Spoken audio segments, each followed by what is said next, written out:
Hi மக்களே, எல்லாம் என்ன பண்ணுறீங்க? நல்லா இருக்கீங்களா? எல்லாம் சாப்பிட்டீங்களா? எல்லாம் என்ன ஊருக்கு போயிட்டீங்களா? நான் வந்துட்டு வீட்டில் இருக்கேன். மாடு வந்துட்டு வீட்டுக்கு பிடிச்சிட்டு வந்துட்டோம். அதனால் வந்துட்டு நான் வீட்டில் இருக்கேன். எங்கள் அம்மா வந்துட்டு ஆடு மேய்க்க போயிட்டாங்க. அதனால் இன்றைக்கி வந்துட்டு நான் வீட்டில் தான் இருக்கேன். இன்றைக்கி வந்துட்டு நம்ம வந்துட்டு என்ன தெரிஞ்சுக்கலான்னா, நம்ம ஒருத்தவங்கள லவ் பண்ணால் நம்ம விட்டு கொடுக்குற மாதிரியோ, அவங்க சொல்கிறத நம்ம கேட்குற மாதிரியோ, நம்ம சொல்கிறத அவங்க கேட்க மாட்டாங்க. அவங்க சுயநலத்துக்காண்டி நம்மளை யூஸ் பண்ணிக்குவாங்க. சரிங்களா? அதனால வந்துட்டு யாருக்காண்டியும் உங்களை நீங்கள் மாற்றிக்காதீங்க. வாழ போகிறது ஒரு வாழ்க்கை. உங்களுக்கு பிடிச்ச மாதிரி வாழுங்க.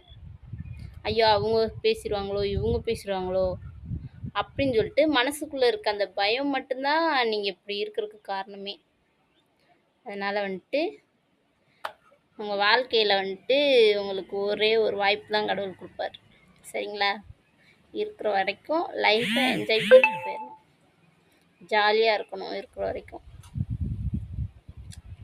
கஷ்டம் நஷ்டம் எல்லாமே வாழ்க்கைன்னா வரதான் செய்யும்.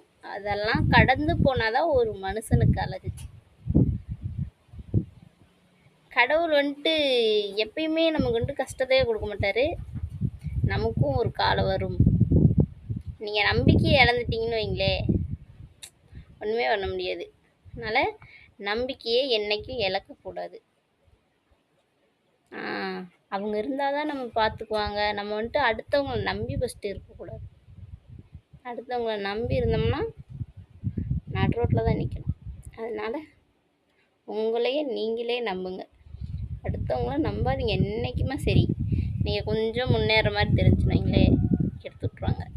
எப்படா அவங்களை கெடுக்கலாம் அப்படிங்கிற யோசனை தான் வரும் அவங்களுக்கு. நீங்கள் நல்லா இருக்கணும்னு யாரும் சொல்ல மாட்டாங்க. சரிங்களா? அதனால் வந்துட்டு வாழ போகிற ஒரு வாழ்க்கையை உங்களுக்கு பிடிச்ச மாதிரி ஹாப்பியாக வாழுங்க.